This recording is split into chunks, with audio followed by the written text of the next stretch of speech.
The Federation of Medical Association FEMA has announced a two-day pen-down strike in private and government medical institutions in Siliguri, protesting against the rape and murder of a woman doctor at Kolkata's Siliguri Medical College. The strike is part of ongoing demonstrations over safety concerns and dissatisfaction with the West Bengal government's response to doctors' demands.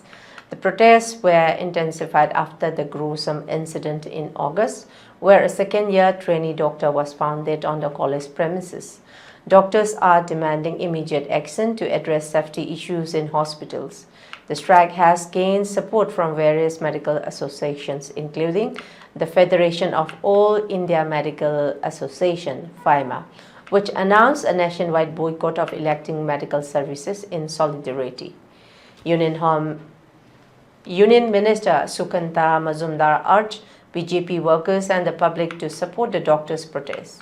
He criticized the West Bengal government for failing to fulfill its promises made during earlier talks with the Chief Minister. Majumdar called on BJP workers and the people of West Bengal to join the movement, stressing the need to protect doctors and improve their working conditions. The protests have escalated with over 50 senior doctors and faculty members at Siliguri Medical College resigning in solidarity with their junior colleagues who are on a hunger strike.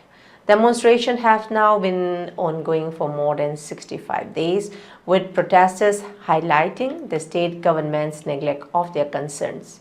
This strike marks the latest in a series of the action taken by medical professionals demanding justice for their colleagues and greater safety measures in healthcare institutions.